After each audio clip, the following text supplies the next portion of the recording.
Salmo 49, versículo 7. Homem algum pode redimir seu irmão, ou pagar a Deus o preço de sua vida. Versículo 8. Pois o resgate de uma vida não tem preço, não há pagamento que o livre. Vamos orar. Pai, em nome de Jesus, nós queremos te agradecer por todas as coisas que o Senhor já nos ministrou até esse momento. Amém. A sua presença é tão real aqui, Senhor, que nos motiva, nos levanta, Pai, e nós queremos bendizer o seu nome. Amém. Colocamos diante de ti esse tempo, Senhor, da exposição da sua palavra, Amém. aquilo que o Senhor quer ministrar hoje aos nossos corações, a fim Deus. de que, Pai, ceamos com entendimento, participemos, Sim, Pai, dessa mesa que o Senhor, nos dá, e nós queremos reconhecer a sua presença, Amém. a liderança do seu Espírito. Amém. Pai. Obrigado Amém. pela unção que concerne ao meu chamado, Amém. as coisas que o Senhor me chamou para fazer, e eu quero descansar na certeza que eu não tenho acesso, Pai, ao coração das pessoas. Não é o meu papel convencer ninguém, mas o Senhor me deu a tarefa de expor a sua palavra, e na exposição, Senhor, o seu Espírito pega junto, traz iluminação, ministra de forma pessoal, e eu sei, Pai, que o Senhor é o Deus de cada um aqui, Amém. e que sabe a forma de como tratar com cada um, e no amém dessa mensagem, Pai, nós vamos estar ativados, Eu creio, motivados, em nome de alegres, Jesus. mais fortes do que como chegamos, Amém. Senhor, para celebrar a nossa Amém. redenção. Muito obrigado, Pai. Amém, Em nome Senhor. de Jesus. Nome de Amém. Jesus. Amém. Então, você pode sentar. Amados, esses dias, eu e a Maricela, nós visitamos umas pessoas, né? E conversando com essas pessoas, elas falaram sobre entes queridos que, mesmo no contexto da igreja, elas não só não evidenciavam transformação, mas como em alguns casos experimentaram até possessão.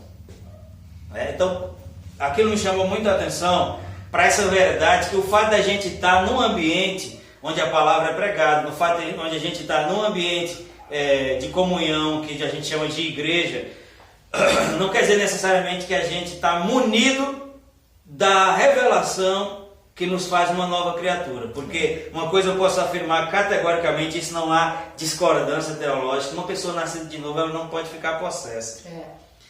Porque para nós crentes, o único acesso que o diabo tem, se é que tem, é o da influência. Sim. É o da sugestão. Porque para o diabo chegar em mim e em você, que somos filhos de Deus, primeiro a gente tem que abrir a porta para ele. Porque a Bíblia diz: não deis lugar ao diabo. E mesmo que a gente abra porta por algum comportamento, não é para possessão. Isso mesmo. Né? Então, o que é que isso tem a ver com as coisas que nós lemos? Eu percebo uma vez Jesus falando com Pedro, eu creio muito nisso, que nada do que nós recebemos, nada do que Deus nos dá é para qualquer tipo de competição, de tentativa de convencimento, mas uma vez Jesus falando com Pedro, ele disse: é necessário que você tenha a capacidade de responder acerca da sua fé. Isso.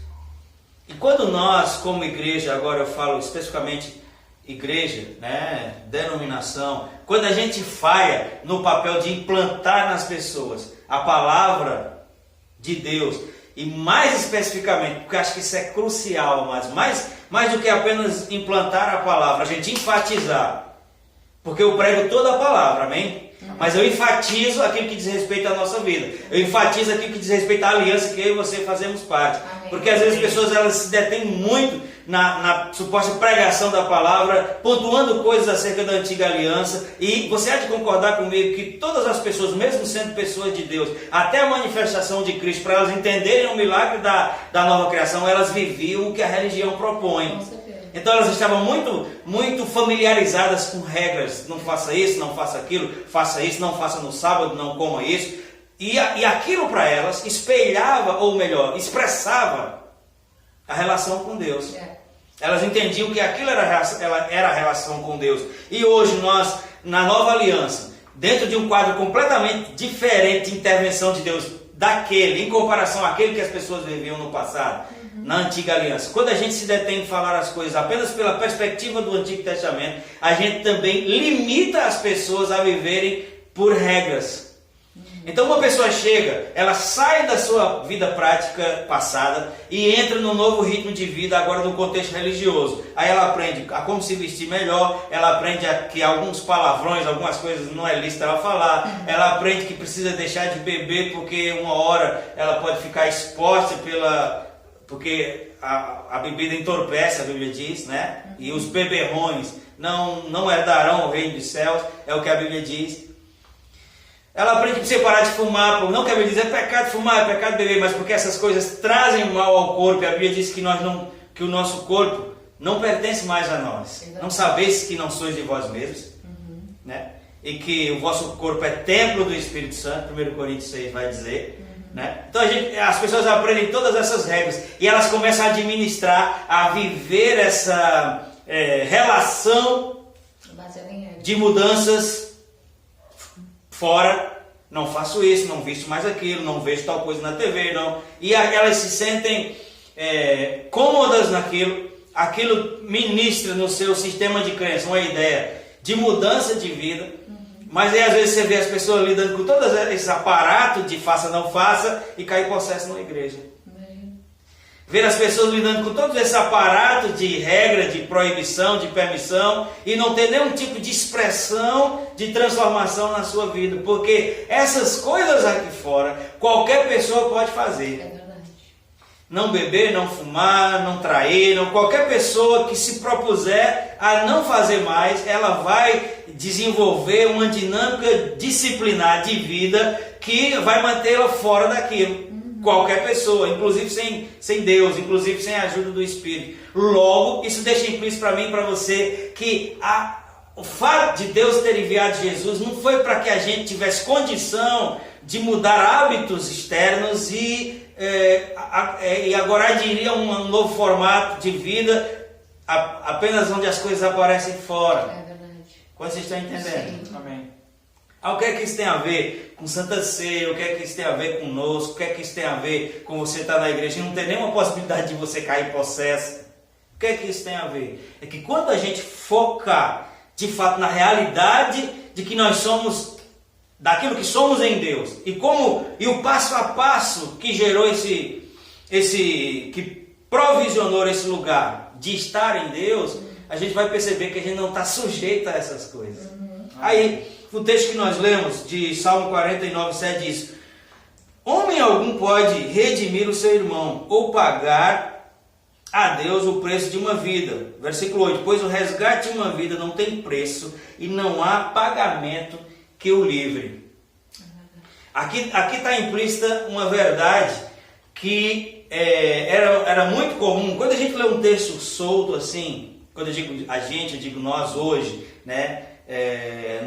No contexto ocidental, sem nunca ter vivido algumas práticas que esse povo da Bíblia viveu, aquilo parece uma coisa distante. Por exemplo, a gente está falando hoje aqui de redimir e de pagar, mas graças a Deus nem eu nem você nunca fomos postos contra a parede para ter que desembolsar qualquer valor para resgatar ou uma propriedade ou a vida de alguém. Ou você já foi?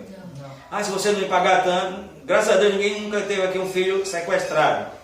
Nem vai ter. Amém. Em nome de Jesus. Amém. Então, logo você nunca precisou e nem vai precisar, em nome de Jesus, de pagar nenhum tipo de resgate. Sim. Então, quando a gente ouve esse tipo de declaração, homem algum pode redimir o seu irmão, ou pagar o preço de sua vida a Deus, pois o resgate de uma vida não tem preço, mas a gente pode pensar, mas o que é que isso tem a ver comigo? Né? Não tem, eu nunca vou precisar pagar por ninguém. Mas uma coisa que a Bíblia diz é que em Hebreus, você nem precisa abrir, Hebreus 10, 1, que diz que a lei traz apenas a sombra dos benefícios que hão de vir, não a sua realidade. Por isso ela nunca consegue, mediante os mesmos sacrifícios repetidos ano após ano, aperfeiçoar os que dela se aproximam. A ênfase que eu quero dar aqui, por isso eu li rápido, é que a Bíblia fala dessas coisas que a gente lê no Antigo Testamento, elas eram uma sombra. Elas apontavam para algo que aconteceria. Colossenses, você também não precisa abrir, porque são só coisas que estão me ajudando na introdução da mensagem. Colossenses capítulo 2, versículo 16 vai dizer: portanto não permitam que ninguém os julgue pelo que vocês comem ou bebem, ou com relação a alguma festividade religiosa, ou a celebração de luas novas ou dos dias de sábado, que eram as regras que eles tinham naquela época, dentro do judaísmo. E o 17, que é a minha ênfase, ele diz: essas coisas são sombras do que haveria de vir, porque a realidade está em Cristo. A realidade encontra-se em Cristo. Ele estava dizendo, sabe esse monte de coisa que vocês faziam e que era para vocês a ideia da relação com Deus? Não permita hoje, depois da manifestação de Jesus, não permita hoje, depois do preço que ele pagou, que alguém lhe subjugue, lhe discrimine, lhe reprima, lhe repreenda por você praticar essas coisas, porque essas coisas eram apenas sombras. Porque a realidade encontra-se em Cristo. Aí eu quero que vocês entendam hoje. Por que sombra e por que realidade? E o que é que isso tem a ver com redimir? Vamos entender agora. Deus, desde o Éden, desde a queda, quando o homem se emancipou dele, fazendo exatamente aquilo que ele disse para não fazer, que ele começou ali a trabalhar a redenção, a restauração, o resgate do homem. E você sabe que o primeiro homem e a mulher, quando se viram nus, eles cozeram folha de figueira, porque eles queriam se cobrir, eles entendiam que algo estava errado e eles achavam que tinha que fazer algo para consertar aquilo. Quando Deus apareceu, ou veio, melhor dizendo, no contexto da relação que eles tinham diária, e que ele observou que eles não estavam no lugar que ele tinha colocado, ele também não aceitou aquela tentativa humana de se consertar do jeito deles. Ah, não, essas roupinhas estão tão bonitas que eu vou deixar assim, isso vai resolver a nossa relação. Não, a Bíblia diz que Deus fez para eles roupas de peles. Isso. E os cobriu com as roupas de pele de animal, tipificando, prefigurando, ou seja, uma figura que veio antes, um tipo que veio antes, para eles entenderem que para resolver o problema do pecado, um inocente tinha que ser morto e que o sangue daquele inocente seria a moeda de troca que cobriria. Por isso, eu acredito, isso não está claro na Bíblia, mas eu estou conjecturando, eu estou mergulhando no ensino. Eu acredito que eles foram até molhados, porque as pessoas pensam que essa roupa que Deus fez para eles foi assim: estalou o dedo e as roupinhas apareceram. Do jeito que eles cozeram folha de figueira, Deus fez para eles roupa de pele. Mas antes de fazer de pele, algum animal ali teve que morrer para fazer aquelas roupas.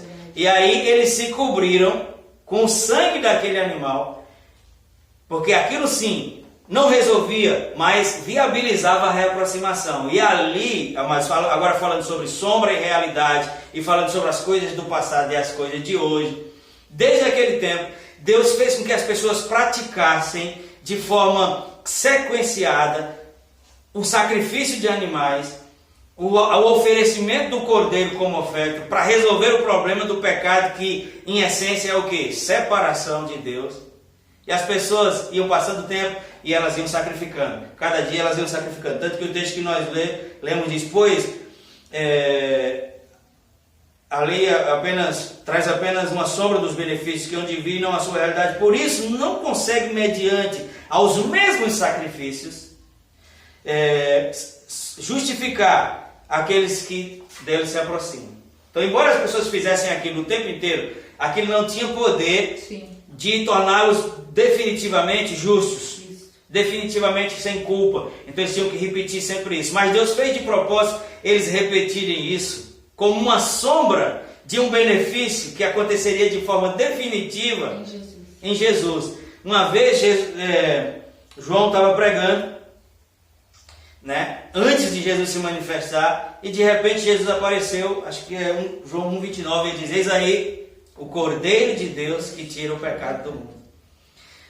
Já pensou se João Batista tivesse dito isso do nada, sem essas pessoas terem desde o começo construído uma mentalidade onde o cordeiro morto inocente era aquele que cobria o pecado, cobria, não tirava, cobria. Se ele tivesse falado isso para mim e para você sem nunca ter lido isso, ia ser tão estranha aquela declaração que ia parecer João endoidou. É como se agora no meio da conversa eu dissesse disco, colar e platô. Aí os homens que estão aqui, que entendem de carro, vão dizer: ele está falando sobre um kit de embreagem. Mas as mulheres que não lidam com carro não iam saber nada.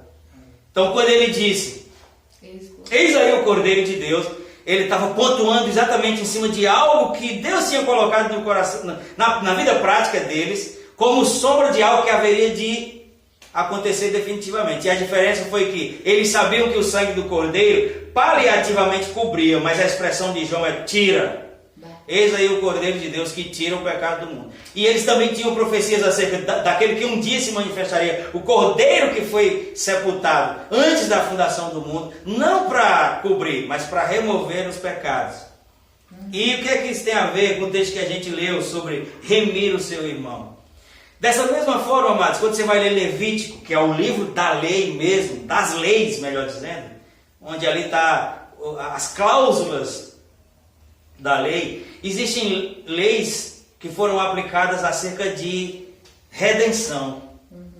E eu e você hoje, no nosso contexto ocidental, contexto igrejal, quando a gente fala sobre redenção, a gente entende só por um prisma.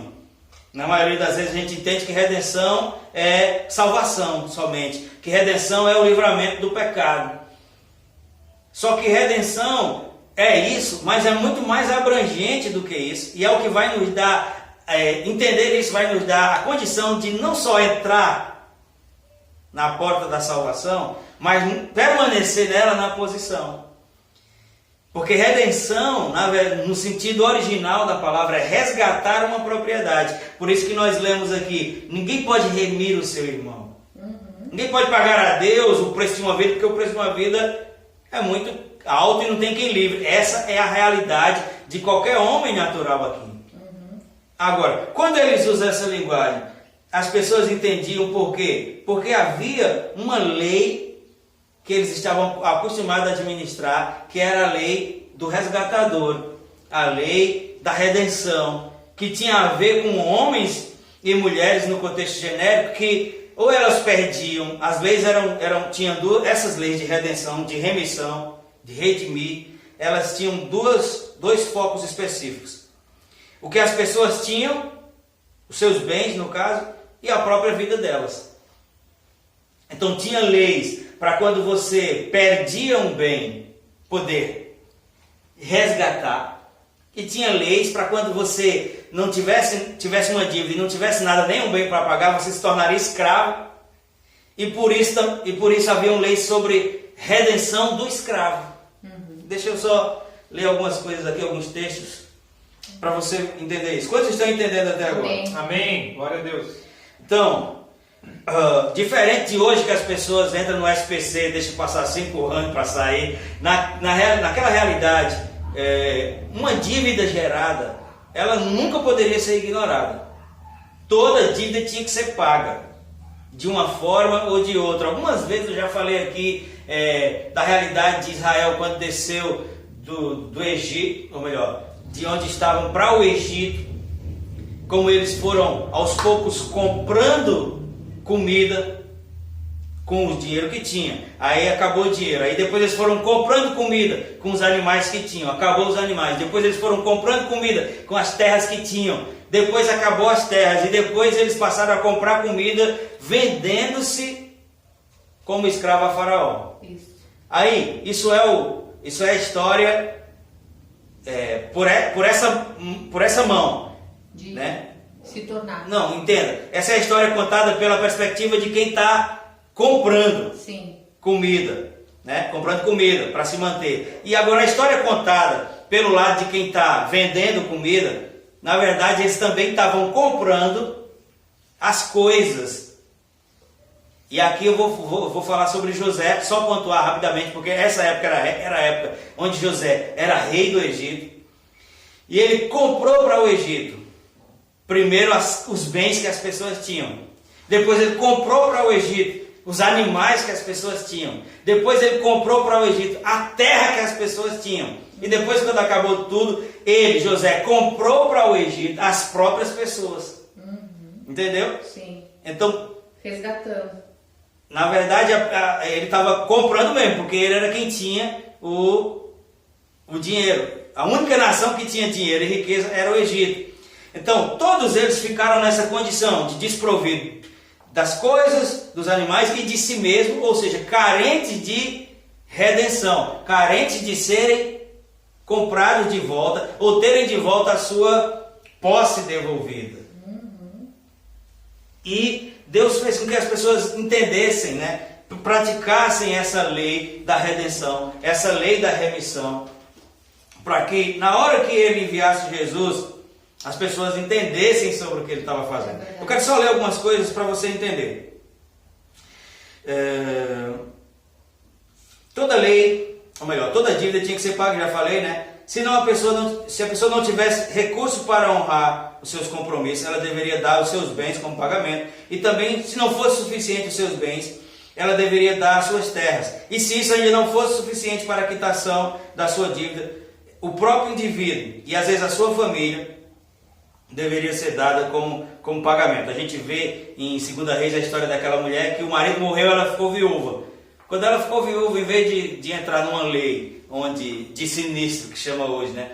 Onde algumas entidades liberam as pessoas da dívida do morto, os familiares vivos, liberam os familiares vivos da dívida do morto. Pelo contrário, todo mundo caiu em cima dela para cobrar o que eles deviam. Por quê? Porque a dívida não podia ser de forma nenhuma revogada, ela tinha que ser paga. E se você ler lá em 2 Reis 4, que eu não vou ler para a gente ganhar tempo, pegaram tudo que ela tinha e depois já disseram, vamos pegar seus filhos e você também, como escravo para nós. Quando isso acontecia, aquela pessoa que pegou os bens, a casa e as próprias pessoas como pagamento da dívida, automaticamente elas se tornavam senhor daquelas pessoas. E esse senhorio era um senhorio tirano. Por quê? Vamos pensar aqui, aquela pessoa emprestou dinheiro para o marido que morreu. Geralmente era uma quantia grande, que era para plantação, para uma série de coisas. Aí o cara não pagou. Morreu sem pagar. Aí agora ele pega tudo que o cara tem, porque quem pede empréstimo não tem muita coisa, provavelmente ele não tinha nem onde cair morto, e vai pegar os filhos e a mulher daquela pessoa como escravo para pagamento. Você acha que essa pessoa que pegou eles como escravo vai tratar como eles? Como escravo. Como escravo e a partir do ressentimento, do desconforto de ter sido lesado por não receber a quantia que emprestou. Logo essa pessoa vai ser maltratada, ela vai ser pisoteada, ela vai ser literalmente tratada como uma pessoa que não tem vez e nem lugar. Porque a pessoa meio que se obrigou a ficar com ela para não perder nada. Então a pessoa descarrega nela a dor de ter ficado sem receber a dívida. Vocês estão acompanhando? Sim. Deixa eu só ler para a gente ganhar tempo. Levítico 25 diz assim: se alguém do seu povo empobrecer e vender parte da sua propriedade, isso aqui era as cláusulas da lei do resgate. Como consertar esse problema? Vamos usar uma linguagem assim. Então um parente mais próximo virá e resgatará aquilo que é seu, aquilo que o seu compatriota vendeu. Se, contudo, o homem não tiver com que ele resgatar a terra, mas ele mesmo prosperar e adquirir recursos para resgatá-la, calculará os anos desde que vendeu e devolverá a diferença àquele que a vendeu. Então poderá voltar às suas propriedades. Mas se não adquirir recursos para devolver-lhe o valor, a propriedade que vendeu permanecerá na posse do comprador até o ano do jubileu, que já era uma nova regra para ele ser resgatado, até o ano do jubileu. Então será devolvido no ano do jubileu e ele então poderá voltar à sua terra e à sua propriedade. Isso aqui era a lei de resgate em relação à terra. Eu vendi a terra ou eu perdi a terra, que é o caso dessa mulher, por causa das dívidas, e a lei previa que um parente próximo que tem condição podia ir e resgatar, comprar de volta. Agora, se a pessoa não tivesse prosperidade para isso, nem tivesse um parente próximo para isso, a lei previa que ele podia resgatar as suas coisas no ano do jubileu. Só que o ano do jubileu é algo que acontece só a cada 50 anos. Então, se eu tivesse a sorte de ter ficado escravo no ano 49 do último jubileu, o ano que vem eu recebo de volta. Mas digamos que o ano do jubileu foi o ano passado e eu fiquei em dívida agora. Então eu só podia receber de volta 50 anos depois. Dependendo da sua idade, nem vivo estava mais. É verdade. E vale salientar que isso eram regras apenas para resgate da terra. que eram três: a redenção, né, que era o pagamento, o resgate pago pelo parente, ou o perdão da dívida pelo ano do jubileu, ou a sua própria capacidade de pagar. Três coisas. E isso pela perspectiva do resgate da terra. Mas a gente sabe que, além da terra, quando chegava no limite de não ter nenhum recurso, a pessoa também se tornava escravo. Aí quando você se tornava escravo, uma das opções aqui já fica extinta, que é a capacidade de você mesmo pagar a sua dívida. Não tinha condição. Como é que o escravo vai pagar a sua dívida? Aí, se fosse um judeu escravizando outro judeu, aí graças a Deus tinha uma lei que dizia assim: com 6 anos, por 6 anos você vai ficar escravo. Êxodo 12:12. Por 6 anos você vai ficar escravo. No 7º ano é jubileu para você. Então seria menos bem, porque seria só 7 anos de prisão. E a outra, que é a que a gente vai enfatizar aqui, é que se houvesse um parente próximo que pudesse pagar a dívida e readquiri-lo. Redenção quer dizer readquirir uma propriedade. Aí, de igual modo, quando um parente mais próximo pegasse e pagasse a dívida e readquirisse ele de volta, ele só mudaria de senhor. Antes ele estava debaixo do senhorio do cara que o tratava mal, que estava chateado com ele, porque ele acabou sendo o pagamento da dívida, mas ele queria dinheiro, então tratava com dureza, com tirania, sem nenhuma oportunidade. E agora ele é escravo daquela pessoa que comprou ele de volta. A diferença é que, como é um parente próximo, esse pagamento não foi feito de forma obrigatória, foi feito por amor. Então ele receberia de volta aquela pessoa. Pela lei, ele se tornaria escravo daquela pessoa que comprou, mas no contexto da relação, ele não seria tratado como escravo. Ele seria tratado como um filho, como um livre. E foi exatamente isso que Cristo fez por nós. Amém. É o que tem a ver com as coisas que a gente está falando aqui. É o que tem a ver com a Santa Ceia que a gente vai fazer. Foi exatamente o que Jesus fez conosco na cruz. O que é que ele fez? Como parente mais próximo, ele nos comprou de volta para Deus. Oh, glória! E pela perspectiva da lei, a gente continuaria sendo escravo. Tanto que Jesus não disse que nós não somos. Ele só disse que não nos trata como. E a gente mesmo afirma com prazer que Ele é o que? O nosso Senhor. Aleluia. Pelo prisma da nova criação, o que é que a Bíblia diz sobre Jesus? Que Ele veio como unigênito, ou seja, único filho. Mas depois Ele se tornou primogênito, primeiro de muitos. E como Deus é um Deus legal, não faz as coisas fora da lei, e a lei previa que para uma pessoa resgatar a outra, ela tinha que ser um parente próximo. Por isso ele se tornou. E por isso ele se tornou igual a nós, sendo o primeiro filho da família que a gente faz parte. Então, Jesus foi o nosso irmão mais velho, que pagou a dívida por nós, nos comprou de volta, não para nos tratar como escravos, mas para nos tratar como filhos, para nos tratar como livres. Amém. Glória a Deus. Quando a gente vai ver no Antigo Testamento, se você quiser ver base para isso, você já deve ter lido o livro de Ruth. Ruth era uma moabita. E ela ficou viúva. E ela tinha uma sogra chamada Noemi que dizia: como diz uma pessoa da idade, vá cuidar da sua vida. Queria que ela saísse da lei, queria que ela saísse do pé dela, queria que ela era uma mulher jovem ainda, que ela fosse. E ela disse: não, para onde fores irei, onde repousares, repousarei, o teu Deus será o meu Deus. Que as pessoas botam muito isso em música de casamento. Mas era Ruth dizendo para sua sogra. E não tem nada de errado com cantar em casamento. E, de repente, Ruth, naquela condição que ela estava, onde tinha perdido todos os bens, agora só tinha ela e a sogra, apareceu um resgatador. Um homem chamado Boaz, que era um parente próximo, que a princípio ele também não queria. Mas quando ele viu Ruth, ele a comprou de volta, ele a resgatou daqueles que tinham se tornado senhor dela, e agora ela passou a ser dele, literalmente, porque ela foi esposa dele, né? E pegando a tipologia bíblica, amados, tudo isso essas pessoas fizeram, praticaram.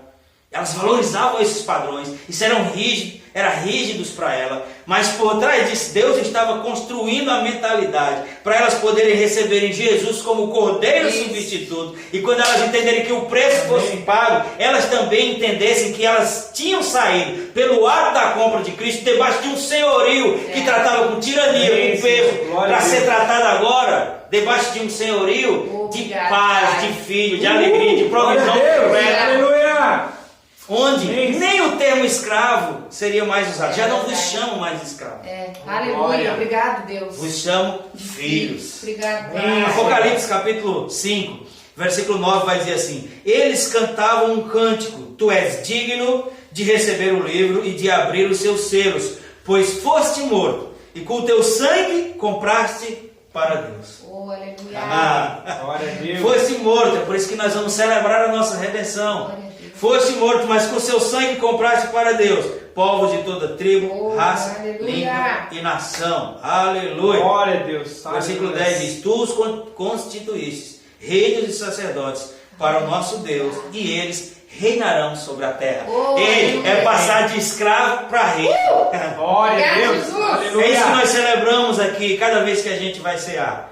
Que aquela limitação do primeiro versículo, que não há quem consiga pagar o resgate por uma vida. Porque, mas pastor, por que eu preciso de resgate? Por que o senhor está falando de resgate? Porque no momento em que o homem Adão, cabeça de raça, a figura que representava a humanidade, todos aqueles que estavam debaixo da influência dele, no momento em que Adão, a Bíblia diz em 2 Pedro 2,19 ou 1,19, vai dizer que aquele que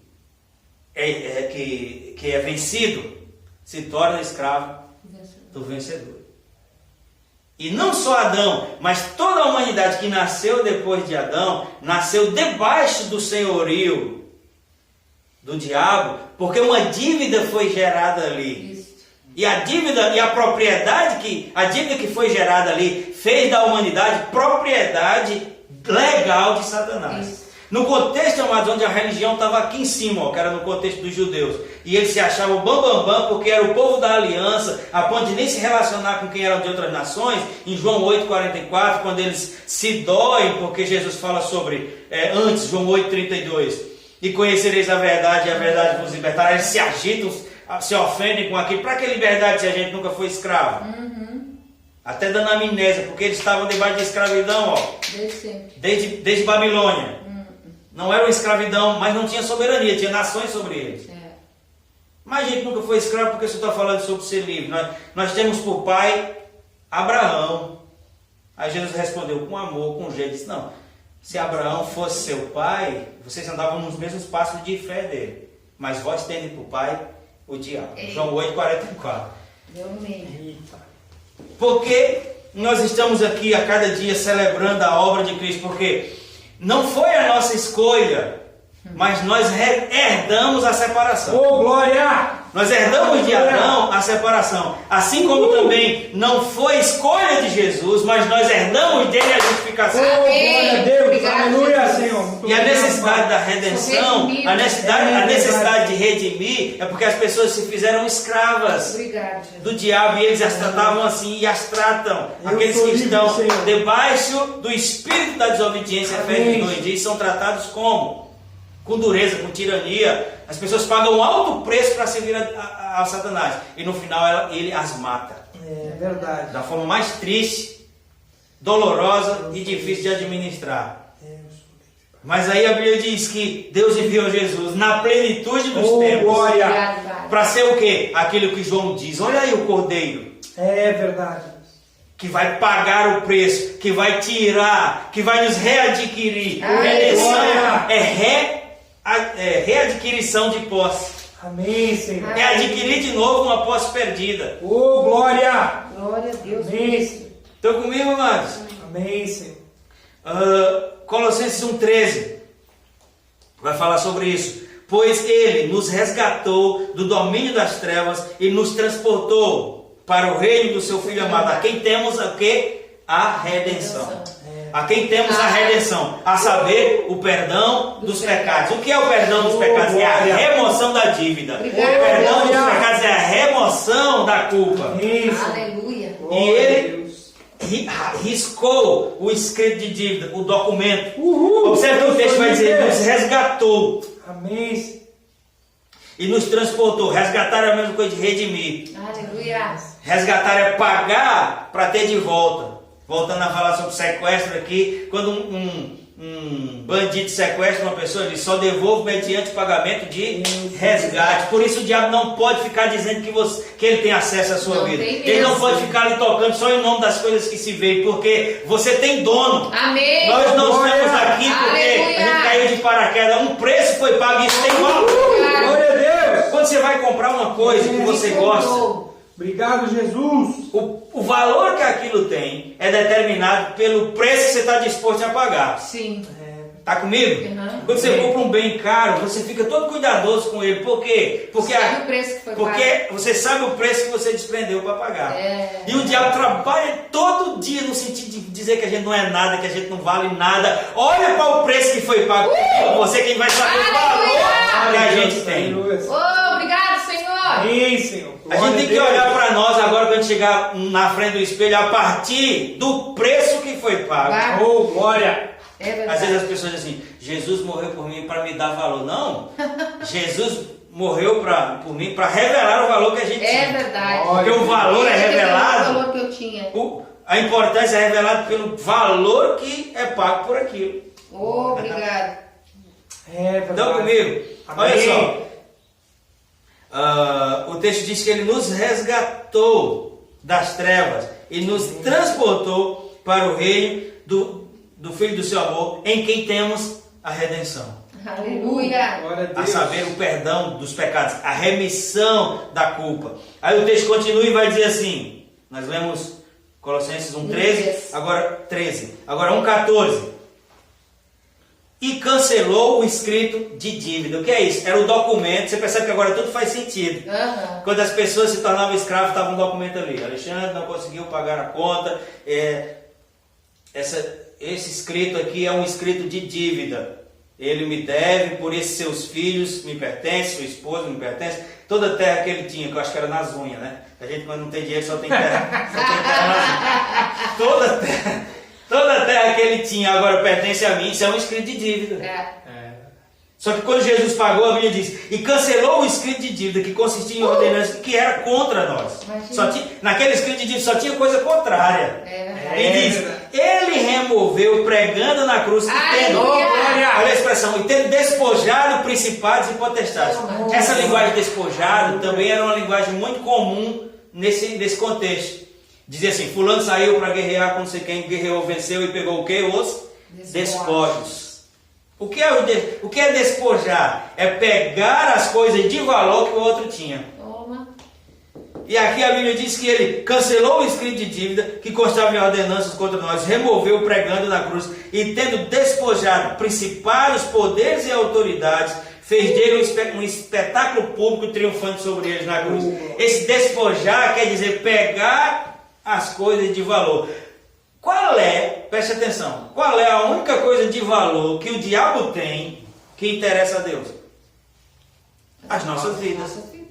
Ou a vida das pessoas. As nossas não, que a gente já está livre. É. A vida das pessoas que estavam sujeitas a ele, pelo princípio legal, né, da dívida que foi criada. Então, quando ele diz, cancelou o escrito de dívida, pegou os despojos, Deus nos tirou da mão do diabo. Amém. Nós somos os despojos. Aleluia. Amém, Senhor. Obrigado. Nós somos os despojos que ele teve que largar. Aleluia. Porque agora, vencendo, ou melhor, pagando a dívida, ele não pode mais ter propriedade sobre aquilo que foi pago. O diabo não pode ter propriedade sobre aquilo que foi pago. Não pode ter. Ele não tem propriedade sobre Glória mim, não a tem Deus. propriedade sobre você, porque nós fomos readquiridos. Glória a Deus. Amém, Senhor. Entendeu, amado? Amém. Amém. Nós fomos readquiridos. 1 Pedro 2,9, conhecidíssimo, vai dizer assim, vós porém agora, vós depois do que Cristo fez, são nação santa, Oh, raça glória. eleita, Aleluia. sacerdócio real, Eu sou e o que dele. mais? Senhor. Povo de propriedade exclusiva. Para o diabo tocar em mim e você, ele tem que passar pelo dono. Glória.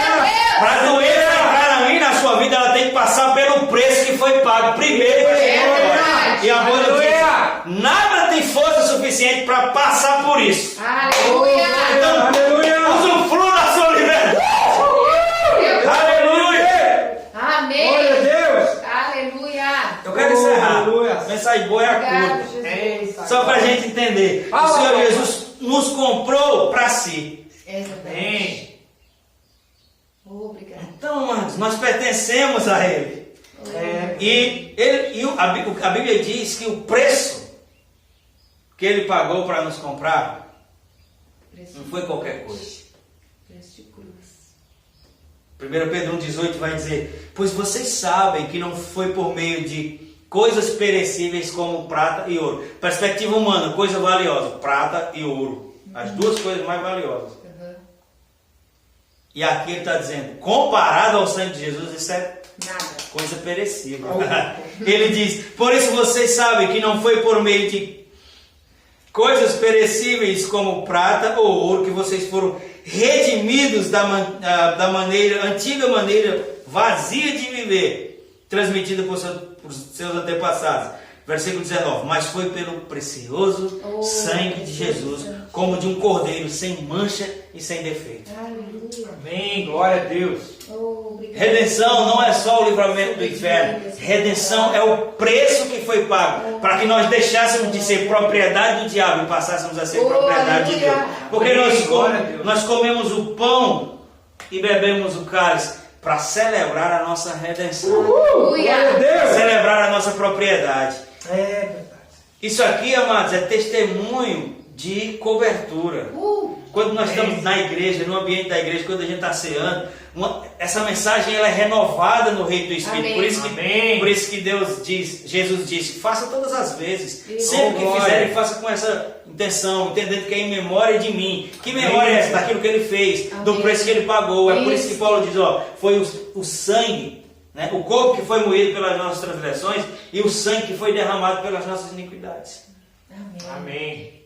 Então, quando nós ceamos, nós estamos celebrando a nossa redenção. Oh, glória! A partir de hoje, a gente vai entender aí de forma mais profunda. Rapaz, o meu lugar é exclusivo. Quando você compra uma coisa, mas aquilo é seu. Isso. E não é como no Brasil que você compra um carro e passa o resto da vida pagando imposto, IPVA, e compra uma casa e passa o resto da vida pagando IPTU. Como se ele ainda pertencesse a outra pessoa. Não, todos os escritos que eram contrários foram rasgados e cravados na cruz. Agora, o diabo, Glória a Deus. como Deus comprou a mim e a você do senhorio do diabo, a gente não deve mais nada a ele. Vou dizer que nós não devemos mais nada a ele. Ele pode secar de acusar. Isso mesmo. Pode estourar de acusar. Desse jeito. Porque o que Jesus disse naquele tempo é o que nós podemos dizer. Lá vem o príncipe desse mundo. Quem é o príncipe do mundo? A Bíblia diz que é o diabo. Mundo do século. Ele diz, lá vem o príncipe desse mundo, mas ele não tem nada em Nada comigo. Nada em mim. Não tem parte mim. dele. Não ficou pendência. Não. Não te devo nada.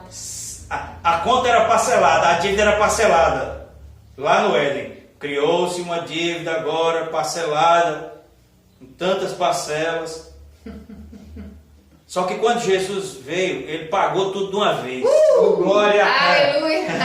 Ele nos comprou de volta, ele pagou toda a dívida. Glória a Deus. E agora já não há mais Condenação. condenação, já não há mais separação. A lei do Espírito da vida em Cristo Jesus nos libertou da lei do pecado e da morte. Obrigado, Jesus. E o preço de sangue. Aleluia. Fica de pé, que comprou para si povos de toda raça, tribo, Tribo e nação. que se envolve a mim e a você. Amém.